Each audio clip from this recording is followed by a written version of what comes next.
everyone, and welcome to the show. I'm Dan Vega. I'm Angel Pomales, and welcome to the Spanglish Business Show. The Spanglish Business Show. Spanglish Business Show. What's up, Dan? How you been, man? I'm good, man. How about yourself? Right there. Oh, man, I'm doing good.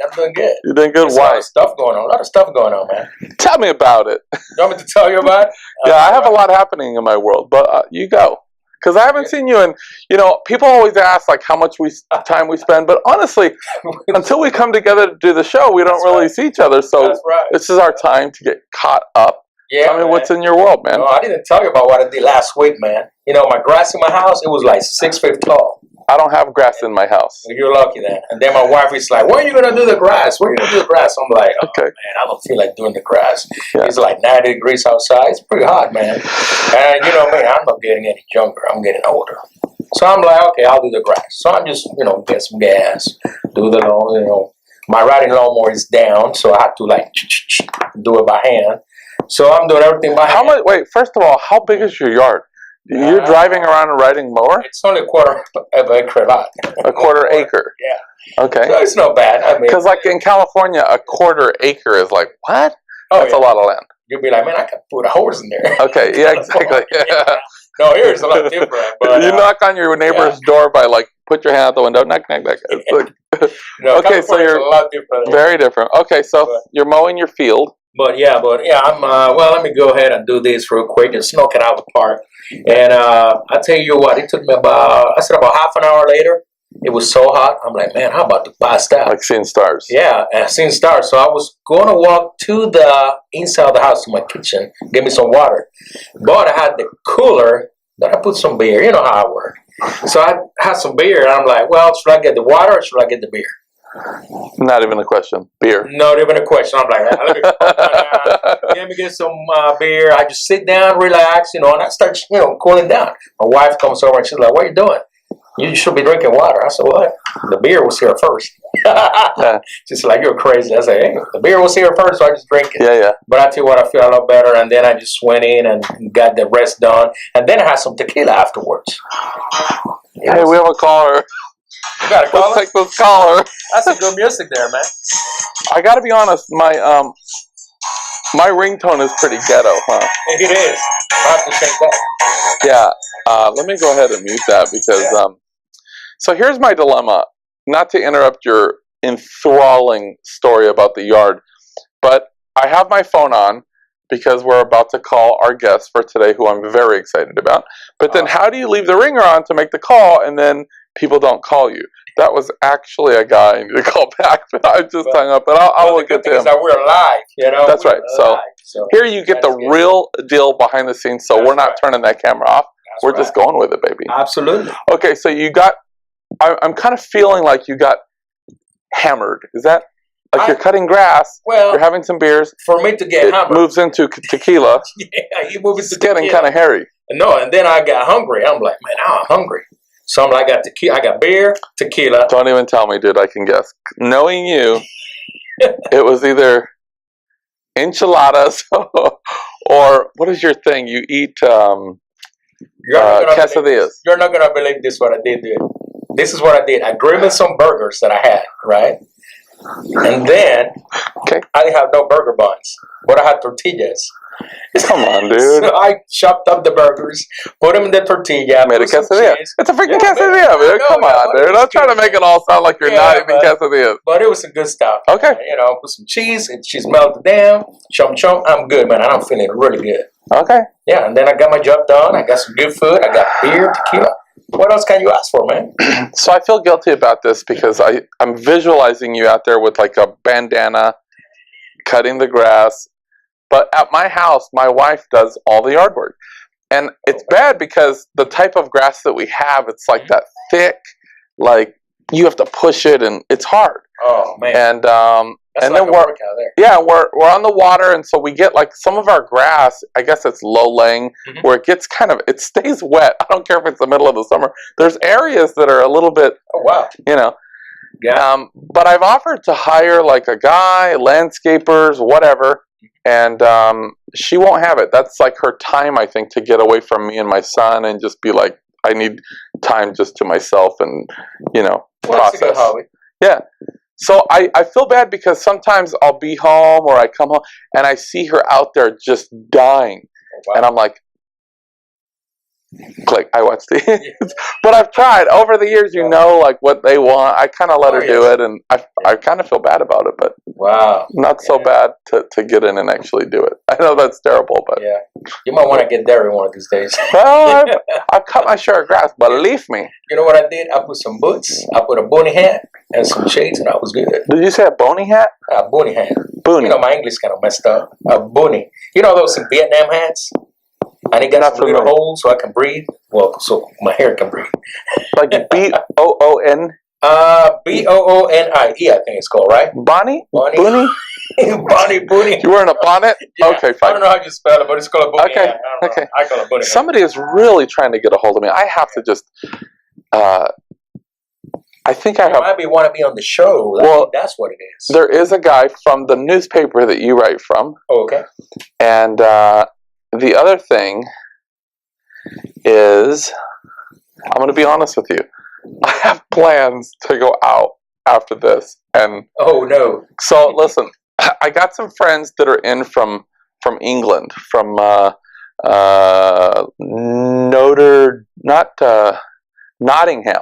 Nottingham, England. Are you familiar with? I heard about it, but I've never been there. I've never been to England. Yeah, but Nottingham, I heard about it. So they're from Nottingham, and they're so polite. They're such nice guys. They come over, and they were like, just to let you know, I'm going to be using the restroom now, the toilet. And I'm like, Penny and my wife is so raw. Yeah. But I'm like, oh, okay, thank you. And then she's like, hey, over here in America, we just go. You don't have to tell us. Yeah. You know, and they're so like, everything is so, but I'm trying to take a lesson from them because they're just, I mean, amazing man. Culture, you know, very different culture. That's very nice. That's yeah. Very nice. Yep. And so anyways, they're saying, hey, show us the town. Let's go out. We're only going to be for a week. We got to see the town. So I said, call me and we'll hit the town. Yeah. So that's why my phone. You're a good guy, man. You're a good guy. Hey, man, I try. Yeah. I try. What are you drinking today, man? It looks like fruit punch. I got to be honest. I'm not very creative, and I wasn't really into what you were drinking. Okay. So I kind of made my own. I haven't tried it, but I couldn't find anything. And then I guess you brought in, like, at the palm tree, I got, like, a seahorse. So I just kind of did my own thing. I'm not sure what it's going to be like. That's cool. And then I couldn't find where you keep the glasses, and you weren't here yet. And I'm like, forget it. You were like, I'm going to make me some. I got my secret stash. That's why. Not fantastic, but okay. Oh, that's good. So anyways, we're ready, man. All right, so we're ready? Okay, so... Okay. Go. Well, I'll tell you what. You know, we got the solar eclipse coming up. And everybody's like, man, I got to get me some glasses. My eyes going to get messed up. Or the news is like, you cannot stare at the sun because you're going to go blind. Well, you know me. You do it anyways. I don't do that. What do you do? I got my plans. I got my own glasses, man. I got... For the eclipse. Let me show you real quick. Show me. What do you think, man? Oh, These are Thor glasses. The what? Thor, yeah, the superhero. I mean... They're Thor glasses. I got superhero glasses with Thor. Thor glasses. You think something's going to get in my eyes if I look at it? That should be good. That should be fine. What do you think? I'm concerned about you. I love you dearly, but... That should be fine. That should be fine. In fact, I am so good. I'm so good of a friend that I am concerned about it. So I got your own Iron Man. How do you say Iron Man? Because my English is... Iron Man. These are the Iron Man glasses. You know, I got to be honest with you. It looks like you could probably look like... That's you, man. Not like a long time, but if you just did a glimpse like this. Take a look around real quick and then kind of in short bursts. I think that could work. Man. Let's take a picture, man. Let's go like this. No. You look good, man. I think I'm going to go with the recommended safety glasses for the eclipse, if I can even get a pair. Those should be approved, man. I told you. Okay. They said that they were approved. But anyway, so you know what? Some of the things going on around the world today, or no? No. Well, let me tell you something. Let me start by the. Have you ever heard of the? It's called a Raspberry Pi, and it's a computer, and it's about this big. Have you heard about that? A Raspberry Pi. It's called Raspberry Pi. It's only like $50. The old version is only like $35 now. Okay. But you can do everything with that computer. What do you mean? It's a computer? Like you actually do this? Like you're doing? Well, it's not like that. You're gonna have to plug in like a like a keyboard and all that. But the actual computer is about the size of 4-6 credit score, attached together. Okay. And you can do anything. The latest one even got an HDMI where you can even plug in a monitor with the HDMI and everything. But for the price, I mean, that's pretty cool. A lot of people are using it. So. I haven't heard it. I love Raspberry Pi, to be honest with you. But, trust me, I love Raspberry Pi. That part, no, I'm not feeling it. Well, it's a computer you can take with you. So are you going to buy one? I'm probably going to buy one. Buy one, bring it to the show, and I'll make fun of it. You know how I do it, man. I just try stuff, man, all the time. I dig that about you. And sometimes it works. Sometimes like I wouldn't have thought the Iron Man glasses, but yeah, man. I feel it. Try them. So listen, I got to tell you about this cool story that happened to me. So what happened? So I'm actually online because, I'm a studier. So I have my morning routine. Mm-hmm. And I look at every day like a win or a loss, right? Yeah. So it's like today's got to be a win. And I try to prepare for a win. So I notice that if I start my day prematurely and I just get to work, I rush, I start doing things, and I'm really not prepared. I haven't got my mind where it needs to be. Okay. Then I'm not at my best, and a lot of times I'm not real effective. I don't get what I want done. But I'd rather have, instead of doing that, if I have some time to myself to organize my thoughts and to really get ready for the day, and I have this little routine that kind of works for me, then when I get in, man, I get it done. And so part of that routine is studying. So I'm an avid reader, and I like to study, and I watch YouTube videos and podcasts and TED Talks and the whole deal. And I like to feed myself at least an hour a day. Oh yeah. And knowledge is power. Knowledge is power. Yeah. So, and most entrepreneurs know that you have to self-educate or die, right? That's right. So you got to keep it coming in. You got to educate and grow. And so I got interested. I don't know what I was looking at, but one link led me to another link to another one. This is probably not good. It's working on me here. So all of a sudden I'm watching I was watching some girl that got me here. And then all of a sudden I'm watching this video of this guy that's like the world-renowned expert on memory. And this little video was talking about learning all of the providences in this country and learning this and learning that and this. And it's stuff that I couldn't even learn to this day, like all the presidents in order. Oh, man. Right? Not that good. And I'm like, there's no way I could be able to do some of these things that this is quoting. So I start watching the video, and I'm telling you, it was like a time warp. I look up, and like an hour's passed, and I've just got completely, captivated by this guy. Oh, wow. And so I was thinking about it all day, just one of those things like, God, there was a lot of value. So I wind up just reaching out to the guy. What? Really? I reach out to the guy.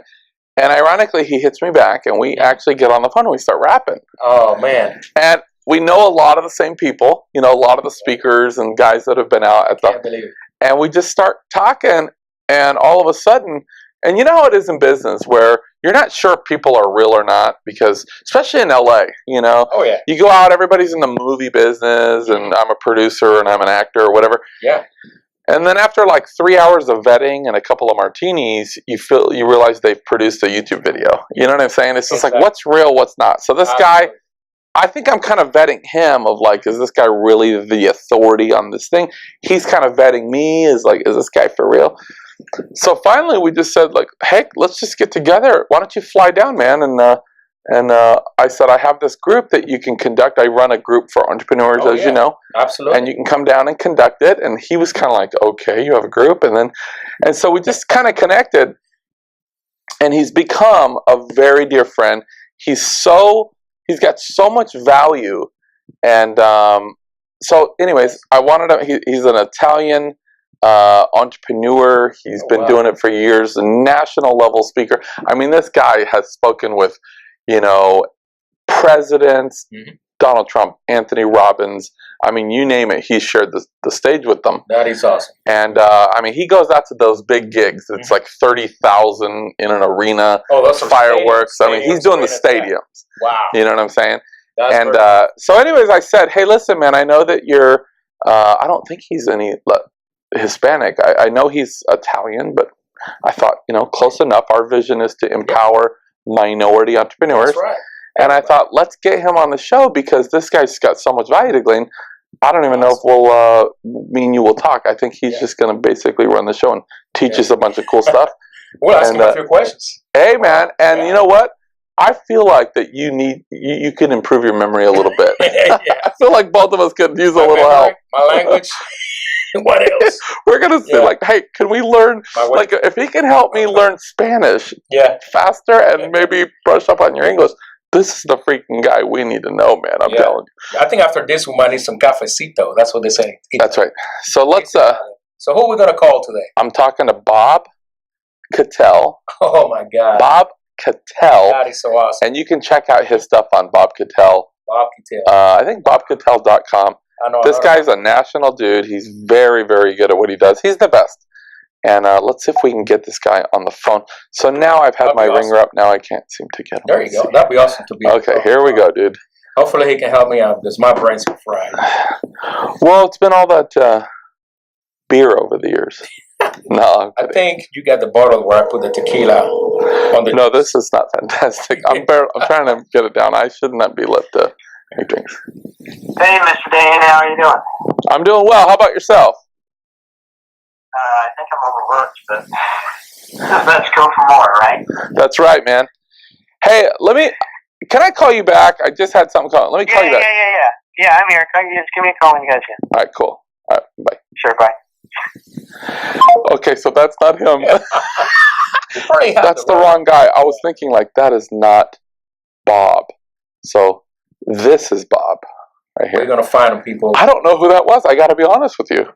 I just said I'll call him back. I'm trying to think of if that voice sounded. That was funny.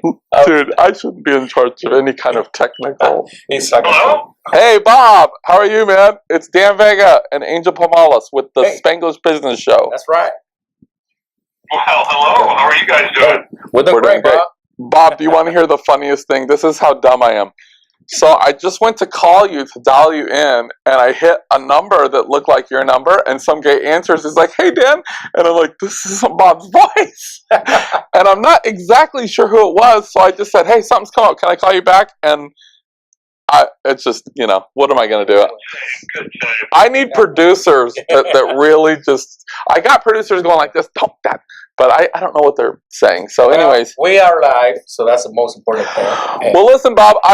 Things happen. We're live, man, so watch your P's and Q's, Bob. I know how you can get. Okay. Now, listen, I was telling Angel kind of the story, and maybe it's from my perspective, but I mentioned to him how I was kind of just searching online. One thing led to another. I ran across one of your videos, and after watching it, I just said, I'm going to reach out to this guy, and I just kind of cold called him, really, and we just started connecting. Isn't that kind of how we met? Yeah, it is. And you were actually fun to talk to, so that's probably why we talked as long as we did. You were really good at connecting. Well, I try. I've learned from. Something funny too. Maybe that was what it was. Really? I have a rule that when I meet new people, I try to tell a joke at least within the first 20 minutes, and that's gone over wildly terrible in some cases. But once in a while, it works. So we're glad that you're on with us. Me too. How's it going, Angel? I'm doing great, Bob. Good to hear from you again. All right. Now, Bob, I know that you have come down one time, and the meetup group that I conduct for entrepreneurs, you flew down and conducted it, and we had a huge crowd turn up. If you remember, we filmed a television show as well, and Angel was there as well, kind of got to hear you speak. Oh, yes. And so tonight when I told him, I said, you won't believe who the guest is. We're going to interview Bob Kittell. He got wide-eyed, and then he left for a little while, and I was like, what is going on? Did he freak out and go home? But I think he made an alcohol run and then came back. So we're glad to have you on. Sure did. We're excited to have you on the show today. Now, Bob, obviously you've had an immense career. You've entrepreneur, speaker, author. I know you have a new book coming out here shortly. And you've really done it all. You're the guy that speaks at the big levels, and you've shared the stage with really the most successful people in the world. But before we get to all of that, tell us a little bit about how you got started, where you're from, things like that. Mm-hmm. Oh, well, I grew up in Chickawaga, New York. It's right outside of Buffalo. Went out to Utah to go to school. And one day I came across some stuff on memory. My memory wasn't very good. And I thought, you know what? Don't be a victim. Go find the answer. So I learned techniques about memory. And GPA went from 3.0 to 3.8. I thought, how come everyone doesn't know how to do this? Mm-hmm. Well, Zig Ziglar said, if you want to be a speaker, go do it for free. Go get experience. So I walked into an anatomy class on campus, told them, asked them who'd like to cut your memorization time in half and have more free time to do what you want to do. The whole class came, about 200 of them. So I taught them the memory skills, and 2 weeks later the professor calls and said, hey, the class you taught just blew the curve on the other two classes. They got the best grades. Will you please teach the other two classes to make it fair? Nice. So I thought, I'm on to something. So I taught 3,000 college students for free how to have a better memory, and that gave me experience. So from there, I actually sold door to door, door to door to junior college. And I just made more money in an hour than I did working for a month for someone else. And I thought, you know what, I'm onto something here. Yeah. And so how did you transition from the point of like you're going to these universities, you're teaching this program for free, to turning it into a business? Were you going door to door and actually selling it at this point now? Oh, yeah. That was the business. I thought, I'll test this out. And I went to a door of guys, and there were 6 of them, and they were freshmen. It was a junior college. And I go, hey, can I show you something real quick? And they all said, sure. Freshmen do that. They let you right in. Hey, guys, you can use a better memory. How many of you can't remember if you could use a better memory? And then I just went into an example of how to memorize. And I was selling 4 to 6 guys a $20, $30 package for a memory seminar I was going to do later in the week. So I'd sell for 4 days, do a memory seminar for 2 hours, then sell for 4 days, do a 2-hour memory seminar until I ran out of kids at that school. And then I got a couple other guys together, and I said, let's go try this at universities, and that's how it became a business. Wow, man. That's powerful. Wow, that's really powerful. So if you had to put your finger on it, and you probably can't even calculate it, how many universities or how many students do you think you've talked to over the years? Is there any way to even quantify that? Well, I know it's at least 100 universities, major universities, and some Division II schools. Almost every Division I school in the country back in the late 80s. I lived down the road going from university to university, and tens of thousands of college students before I continued on with my career. Mm-hmm. Now there's probably close to 5-6 million people who have heard my message. Wow, that's a lot of people. That's a big impact. Yeah. So you go from speaking at universities for free, teaching them this course, you're saying, wow, this is really working, I'm onto something.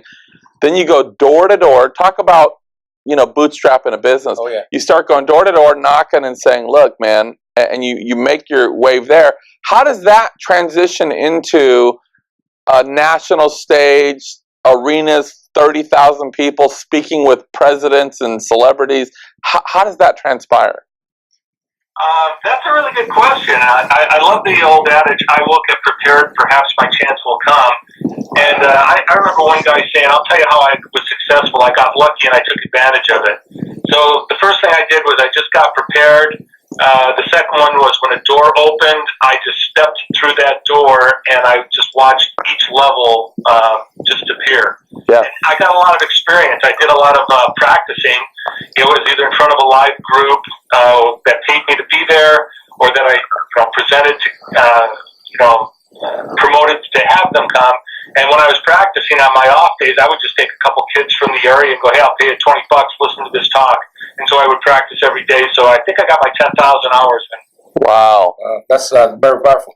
And one of those celebrities, do you remember the first celebrity that came over to you and say, Bob, I need some help? Or the first stage, the first time you went out on the big stage? I think one of the first celebrities I ever met was Brian Tracy. He was doing a bunch of our events, and then ended up meeting, spoke at events with Tony Robbins, Donald Trump. Oh, wow. Tom Hopkins. Tom Hopkins is one of my heroes. Zig Ziglar. Terry Bradshaw. I was blown away. I actually sat there one day going, I think it's time to pinch myself. What am I doing on stage with these guys? But I was funny. I used both my jokes. So you have 2 jokes. I've heard them both, and we're not going to repeat them. But So the first time you went out, man, that had to be a surreal experience. Do you remember the lineup of the first time you went out and kind of some of the surrounding events that led up to it? Well, the first big one that I went to, I remember walking on the stage. It was the middle of arena. It was in San Diego where the basketball team played. And I walked on the stage right after Margaret Thatcher, former Prime Minister for England. Wow. And then after me was Barbara Bush. Wow. And you were in the middle of those two? I'll be nervous. Actually, I wasn't nervous. That's just a funny thing. I've never been nervous in front of audiences. Mm-hmm. Yeah. Yeah, but I'm sure it's a lot of pressure. So after we got to know each other and I reached out to you and we connected and we started to get to know each other, I told Bob that I do remember meeting him. He was in Mobile, Alabama several years ago, and I was actually there interviewing Brian Tracy, and he was giving a talk on the stock market. And there was a guy named Phil Town that also had given that talk. And I remember thinking, like, gosh, Phil Town is so amazing. He's so polished. He's a great speaker, and I loved the talk. And then I heard Bob give the talk, and I thought, oh my gosh. Come to find out, I don't know, did you write that talk, Bob? It was kind of collaboration. We all worked on it together. So that's another thing I've learned along the way. Nobody gets to the top by themselves. That's right. Plenty of help along the way. Oh, yes. Well, I remember you giving that talk, and I didn't know who you were. And I don't know if you even remember this, but I stopped you backstage, and I was like, dude, that was so good. I remember Phil Town speaking on that. I never thought anybody could hold a candle. But, I mean, Bob just came alive on the stage and used the whole stage, very interactive with the audience, just really engaging. And that really followed me. So once we connected and I saw his face, I'm like, dang, I know this guy. And finally put it together. That's but good. That's it takes me a while sometimes. So, Bob, work on your memory. I know, man. That's why I'm friends with you, man. I'm like, I got to get this guy in my life, man. Yeah, my memory's messed up too, so I'm gonna need some help, Bob. I'm good with important things or very like facts that no one needs to know. But when it comes to the little things like my wallet and phone and keys, every day at some point I misplace my wallet or my keys or my phone. It's just, really? I don't know if there's something to, I'm telling you, man, I walk out, my wife's like, do you got your keys? Yeah. You got your phone, wallet? And then I'll get in the car and I don't know where they are. I swear, it's those three things that's my big struggle. Oh, man. Okay. Just pay attention. So do this. Next time you put your keys on the table, go, I am now putting my keys on the table. And yell it very loudly. That way, not only you, but everybody in the house will know where it is. That could work. That could work. I'm gonna do that in Spanish in my house. Voy a poner las llaves en la mesa. Yeah, that's what I was thinking. Because I forget too. The only bad thing in Spanish is kind of longer, you know. That's the only bad thing. Yeah. So, Bob, out of everybody that you've worked with, every stage that you've been on, was there one defining moment where you were like, okay, I'm there. I've made it. I feel like it was like you accepted it, and it was that moment where you knew that you had kind of achieved it. Was there a moment like that you can remember that kind of everything became a realization to you? Well, actually, my first moment like that was when I did that very first memory seminar for free at the university when I was that I told you about, the anatomy club. Yeah. Because when I started speaking and they were laughing at both of my jokes, and I had all of their attention, I saw those light bulbs go off in their heads. It was at that moment that I went, this is the direction I'm going in. And then the next one would probably have been with a Get Motivated stage, or full arena, and getting a standing ovation when I just did a pure motivational and inspirational talk to realize that I could connect and touch that many people. That was very heartwarming. Yeah.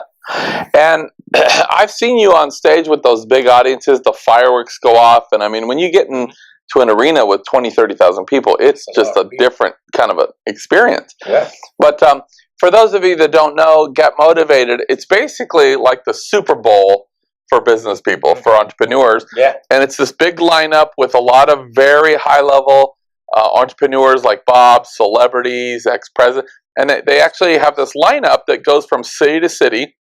And you go to this arena of these huge audiences and sit through this day. And it's kind of nice because you get to see the guy that you grew up reading. Like for me, the first show that I went to, it was like getting to see Brian Tracy and Zig Ziglar and some of these guys, Tom Hopkins was like, oh my gosh, I grew up reading these guys, you know. But then when you actually when you get into the business and you start to build relationships with some of these people and you're talking to someone, it's just like, what is it? It's kind of surreal. Yeah.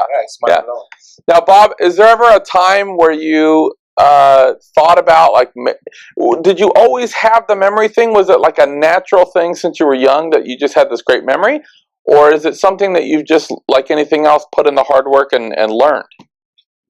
I had a very terrible memory, and I struggled 50, 60 hours a week in college trying to, just keep up with the other students. And then I started researching memory, and as I learned the techniques, my GPA shot up, and I was just going, this is easy. Why doesn't everyone know how to do this? Gotcha. And give me just a brief overview of some of the things that you teach in your courses.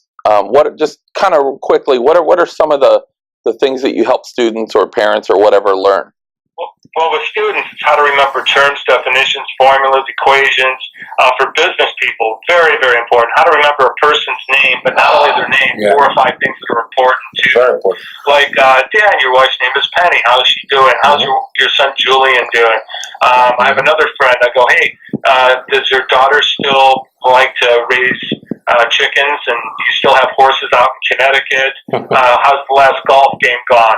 And when you can remember 3 or 4 things about a person's personal life, it shows them that they're important to you. Yeah, a business deal can make you or break you. So it's very important to remember very important facts of a business deal. Well, and at the end of the day, Bob, don't you think that business, making money, all that is still at the end of the day, people do business with people they like, know, trust.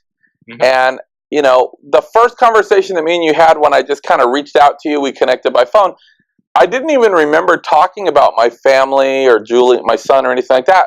But I definitely remember the second time we talked, and you started the conversation with, so how's Penny doing? How's your son Julian?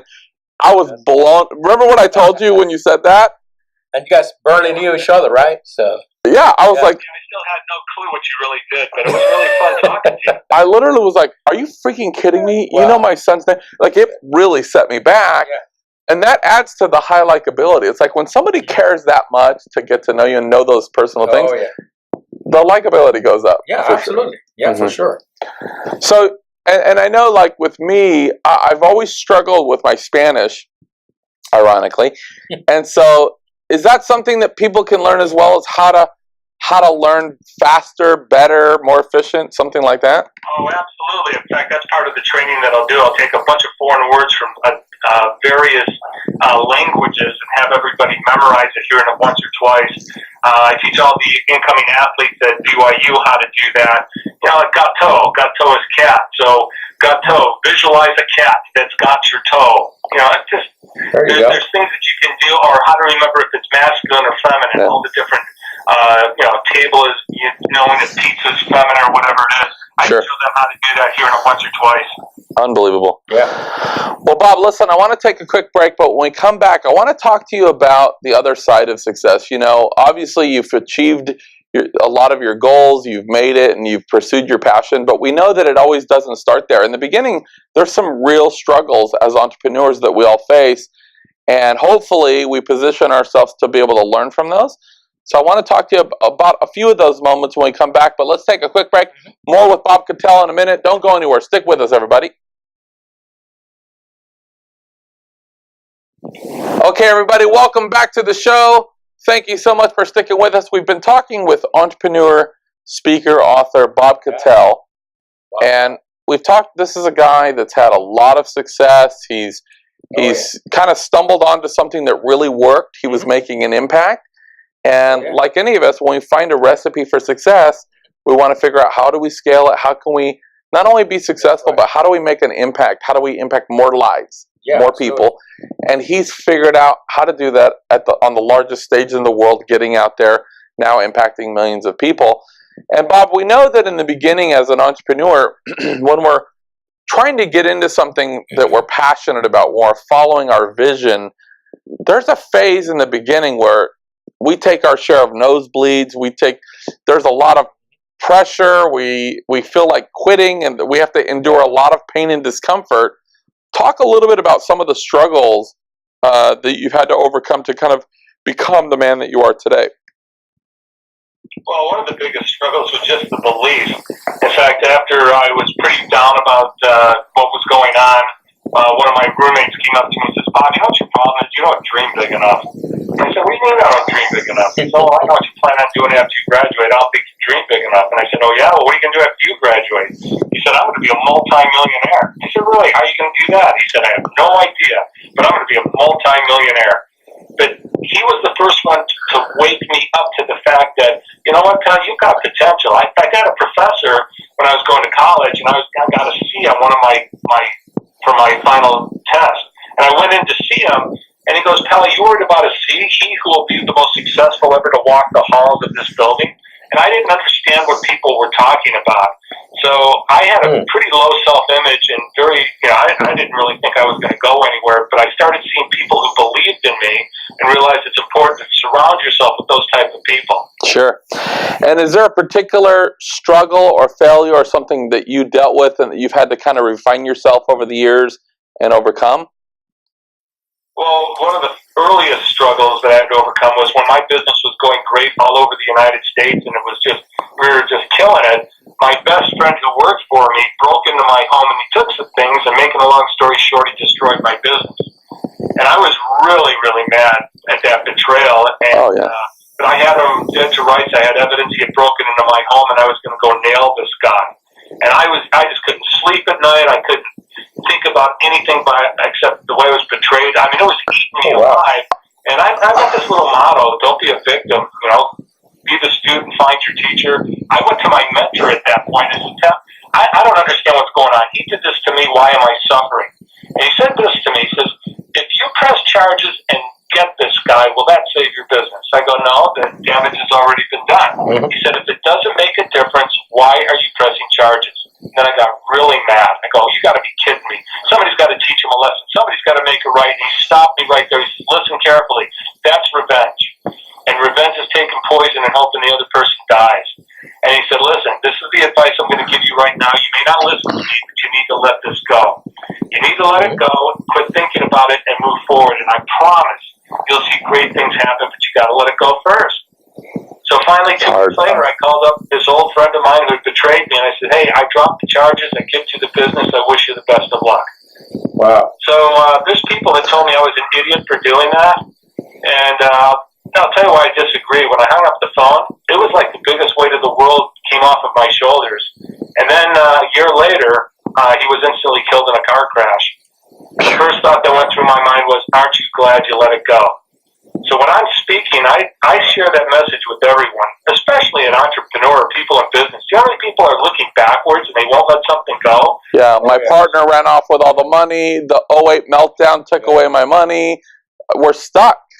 And I've been in that situation where you have somebody close to you betray you and try to do a spin-off or whatever, and it really personally destroys you. I mean, you just feel so betrayed. And I harbored something like that for years and kind of came to a similar conclusion that you have to let it go. For me, because I love what you said, that revenge, it's like you're drinking poison expecting them to die from it. And it's poisoning you. You got to cut it. Yeah. Love that. Yeah. That's a good message for the audience, too. Right, set you free. I mean, you're not going to get anywhere if you keep holding on to the past. Yeah. Absolutely. So that was overcoming. In fact, that lesson served me very well throughout my life. Because there's setbacks, and I just would let it go and move forward. Okay. Yeah. If you argue with what is, that's a struggle. It already happened. There's nothing you can do about it. Move on. We had a conversation one time, Bob. I'm not sure if you remember. You were telling me about this cab driver, and I had a very similar struggle. A lot of times in our careers, we're kind of chasing this carrot, this dangling carrot. And once in a while, you're actually able to get the carrot. And when you finally have this achievement, it doesn't satisfy you. It doesn't fulfill you the way that you think it will. And so what do? You toss it aside and you go after another carrot. You start chasing something else. And even though from the outside looking in, people would look at me and say, "Wow, that guy's got this. He's achieved this. He's achieved that." I should have been happy, but honestly, I found myself very miserable and unfulfilled and even angry as a person. I couldn't I couldn't really figure out why. And, you know, you see these guys recently in the last year, you see like Chris Cornell, the singer, you see, you know, Robin Williams, these people that appear to have everything, yet they're miserable, and maybe they have anger issues or whatever. Huh. And I know that you kind of went through something similar, Bob, is that right? Oh yeah, about 6 years ago I had an event that occurred and it triggered these massive panic attacks. So when I was on stage, I was just fine, but when I walked off stage, I mean, I curled up into a ball, and it wouldn't go away. And it got so bad that after about 4 months of that, you know, I found out why people end their life. It's not to end their life, it's to end the pain. Mm-hmm. And that was probably the biggest struggle of all time, being able to ask for help, taking the mask off and going, look, I'm in pain, I can't do this anymore. And being able to face those monsters and what was going on, it completely changed my personality. My son said to me one day, Dad, you know you're different. You used to be like a mosquito on cocaine, nonstop. Sit still. Now you could just sit here and talk to me for an hour. So, yeah, it's really interesting when you quit running away from the monsters and turn around and face them. So, Bob, how do you get the courage to overcome those, you know, that type of fear or stuff that you were feeling? Do you seek for any help, or what did you do? I have no idea what the courage. The only courage I had was I just went one more day. Okay. That's all I had. In fact, sometimes I just went one more hour. Mm-hmm. And it's, you know, I don't know if it was angels holding me up or what, but I was in this place that was so black and so dark and so hopeless. It was a great realization to me that not everybody could just pick themselves up by their own bootstraps. Yeah. And you know what's interesting? Talk about authenticity, and Brene Brown talks about this. The day I stood on stage and said what I just said to you guys, I blew everyone away. A motivational speaker telling us his life's not perfect, and I felt the walls come down in the entire audience, and everybody connecting. And I had people come up telling me stories. They said, I've never told anybody this before. We're humans. In business, too. Be your authentic self. Yep, be who you really are, and it's amazing how much further you get in life. Mm-hmm. At those moments, Bob, did you kind of feel like two different people? Because here you are going out on stage, 30,000 people in an arena, sharing the stage with celebrities and the top motivational guys of our time, and then all of a sudden you go home and you sit there in the dark, curl up in this ball, saying, I'm so miserable. Did that mess with your head of like, there's like, am I freaking out, or what's going on with me? Well, I was holding up a mask. I was pretending when I was on stage. In fact, I found out that I was pretending most of my life because I had child onset depression, but I didn't really realize that. I thought, well, everybody goes through this, their ups and downs. Mm-hmm. Well, my downs were pretty down, but when I got on stage, I just pretended everything was great. There's a lot of kids that we have and a lot of people that are holding up the mask, pretending that they're happy. They get on their cell phones and, you know, look how cool it is, and, you know, then they're sad again.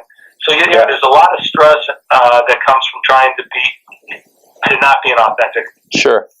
One thing I like about you, Bob, and I've had this experience in my life where I meet these very successful people. You know, a lot of times you'll meet guys that are just kind of come up in that six-figure range or whatever it is, and they're projecting something huge. They're projecting this huge success, but it's not real yet. You know, they're on that journey. And when you meet guys that are truly successful, most of the time what comes with that level of success is also a great level of vulnerability, because they're not insecure anymore. They're not trying to fill a void. They're not trying to live up to something that's unrealistic. That, you know, people like their heroes unfaltered. You know, they like their heroes that with no problems or whatever.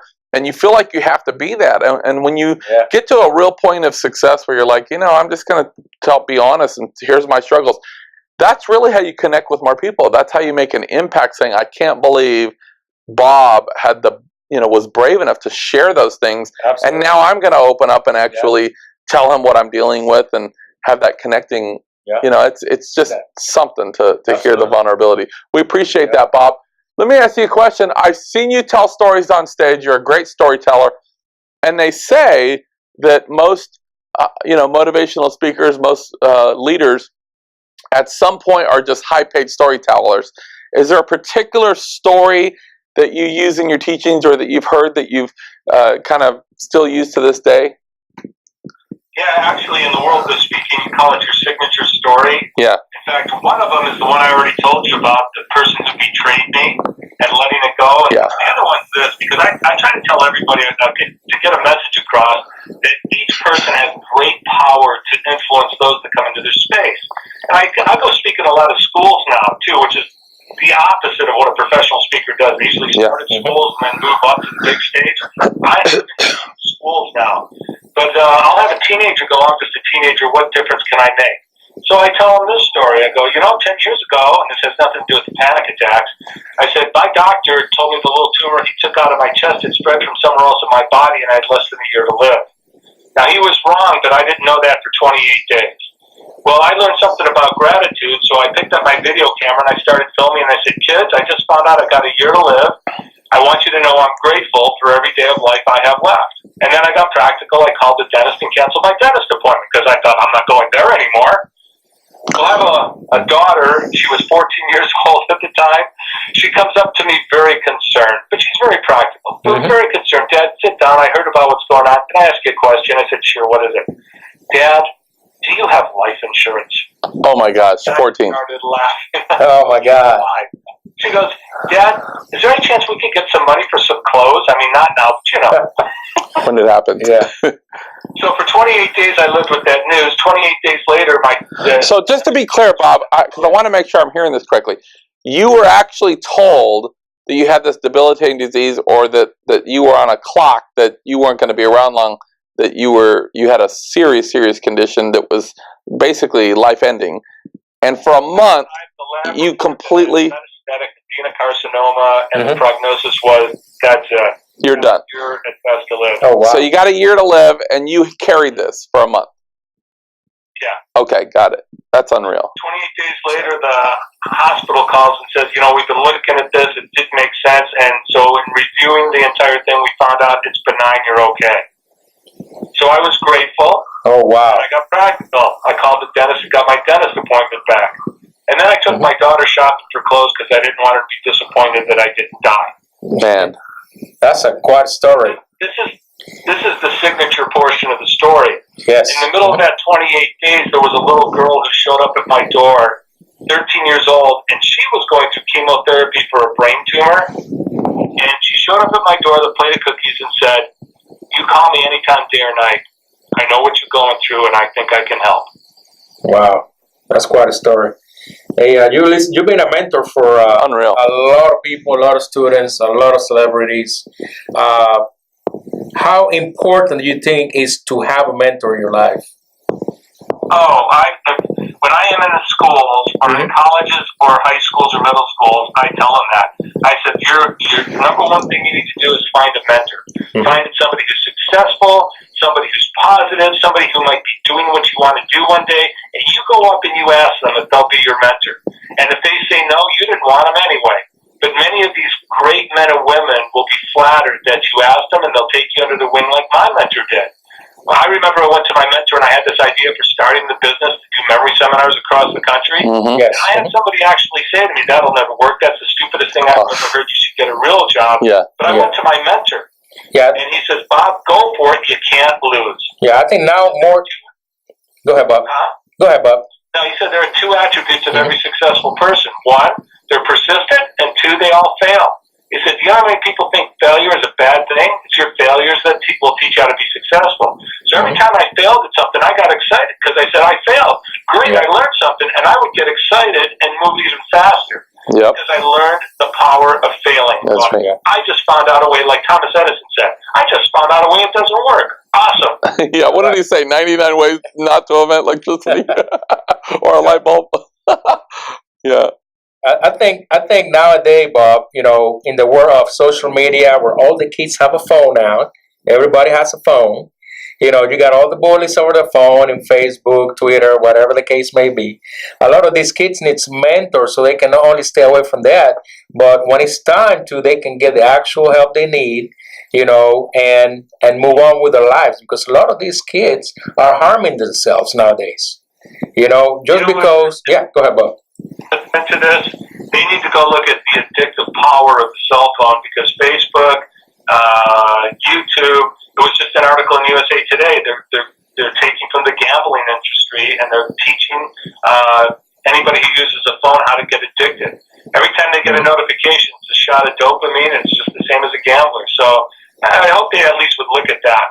Absolutely. Yeah, there's certainly some things that are beneficial on social media, and they have their place. But like you said, it's so overboard. You know, I was in the movies about 3 or 4 months ago, and I was sitting behind a row of about 6 or 7 teenagers, and every one of them, they didn't have their ringers on, but every one of them was texting.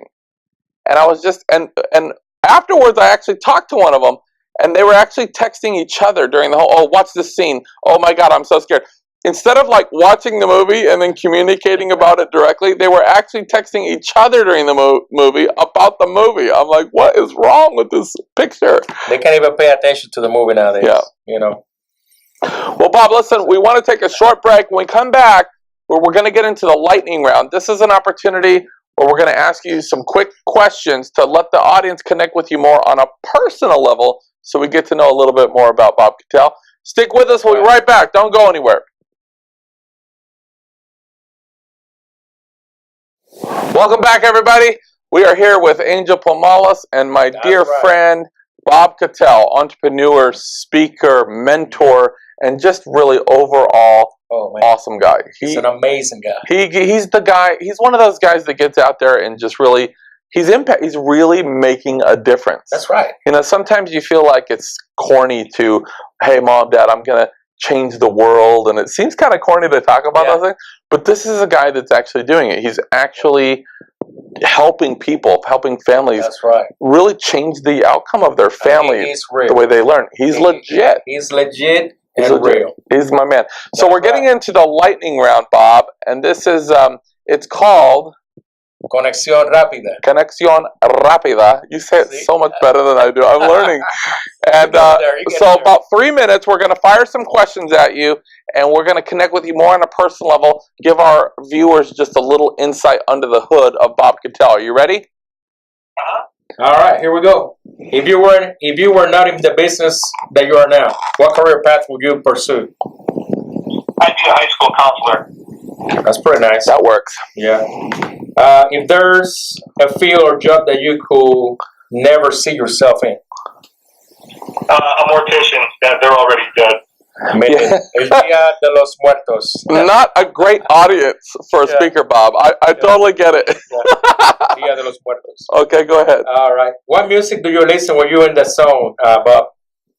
I love listening to Christmas carols. Come on, is that true? I do. I love Christmas carols. I got some of my favorites. Even in summer? Even in summer, I like Carpenters. Carpenters Christmas. Oh, yeah. The Carpenters. The Carpenters Christmas. Okay. Bob, I'm going to have to introduce you to some music, but okay. All right. He's got some Spanish rock. I got some stuff for you. What is your favorite guilty pleasure, Bob? Eating. I can't wait to get hungry again so I can go eat some more. Really? You stay pretty fit looking. Yeah, but I love eating. Have you ever tried key lime pie? That's one of my favorites. I love key lime pie. Most humans have tried key lime pie. Yeah. A lot of people don't like it for some reason. It's tart. Yeah. A lot of people say, oh, that's too sweet or that's too sour. Bob, I know one of your guilty pleasures is you are a Scrabble mania, a Scrabble and gin guy. Is that right? Oh, okay. Well, no, it's mostly Scrabble. I am addicted to Scrabble. He is. Oh, wow. And your buddy, Tom Hopkins. So, you know Tom. You grew up kind of reading Tom, right? Yeah, absolutely. All the time. Tom will call him and say, Bob, fly down. Let's hang out. And they're so addicted, both of these guys, to Scrabble, they'll go out to a public restaurant and they have to bring the board with them to play at the restaurant. Is that right, Bob? Yeah, we played 30, 40 games in a 3-day trip. Oh, it's crazy. Wow. That is cool. I gotta hang out with you guys. Hey, who is your celebrity crush? No, that'd have to be Jane Seymour. Ever since I saw her Somewhere in Time, and I actually got to speak at an event with her and get a picture with her. That was my moment in the sun. You know, she has really kept up with herself. She still looks good. I saw her in a movie recently, and she's an amazing woman. Awesome. Okay, this is a good question here. Corona or Tecate? Well, I'm thinking Tang. Tang? Tang? With a powder Tang? That's how I grew up drinking Tang. They'll come up and say, "What would you like?" I go, "Tang." They laugh. Yeah. Tang was good though. Yeah. Bobby, our producer, is looking at me like, "What's Tang?" Yeah, he's before his time. I don't know what Tang is. Tang was awesome, especially for the astronaut. It's the astronaut drink. It was the astronaut drink. Yeah, it was made for them. Do they have? I know you're Italian. Do they? What's a great Italian beer? Do you know? No idea. No idea. You're not a beer guy.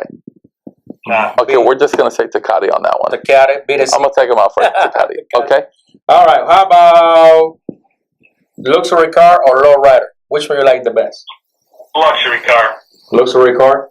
I can't see Bob in a lowrider. You can't. Although I'd pay money to see it. Yeah, me too.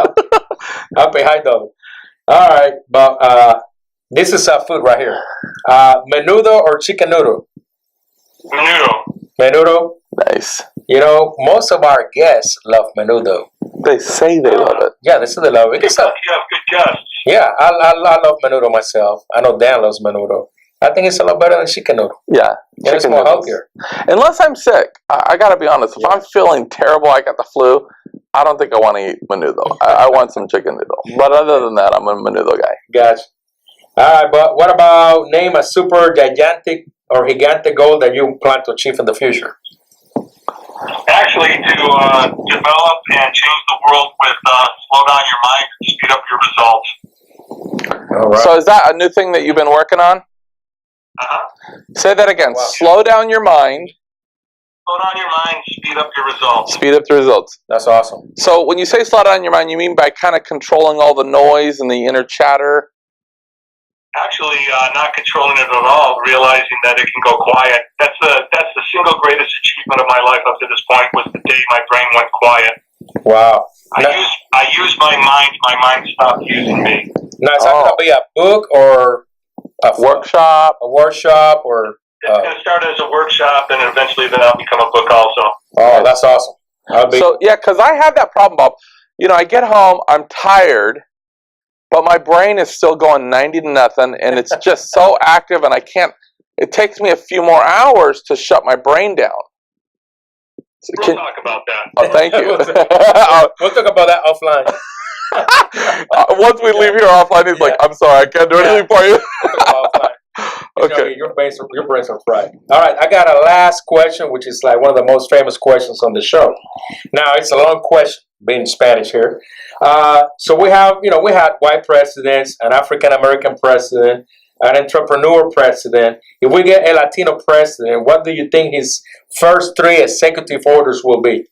I think more sombreros for everyone. Sombreros? I think more sombreros, more siestas. I think we all need a siesta afternoon. I could use a siesta. Just like they do in Spain, yeah. A midday siesta for an hour. Oh, yeah, I'm down with that. I like that. I like that idea. What do you think? Yeah, what's the third one?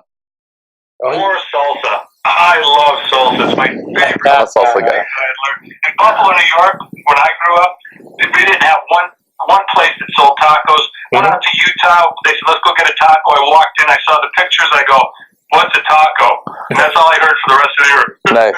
What's a taco? I love salsa. I like salsa verde. That's my favorite. The green. The green salsa, yeah. So, Bob, just out of curiosity, if we ever got an Italian president, what would be some of the first decisions? Italian president. Then we need more spaghetti. See what the rest is. With the real tomato sauce. No, homemade sauce only. Nothing else. Real tomate sauce. Okay. Real tomate sauce. You know what? You know what it would be is to have a dinner just like the Italians did, just like when I was growing up. When you have a dinner, you have one every night with the whole family all around the table, just like the Italians do. And I think a lot of problems would go away. Yeah, you're right. Connect that. Get that family together to connect. No phones. No phones. No tablets. No I'm TVs, with you. Just a nice dinner with a nice window where you can see the trees. How about yes. So, Bob, I have to ask, for our viewers that are watching, they've been listening to you talk, they feel inspired, and they say, maybe it's time for me to quit the job and go pursue my passion. Or maybe it's just I'm at that place in my life where maybe I want to follow, my dream. I want to actually get in the pool and go all in, maybe start a business. Any parting advice for our viewers?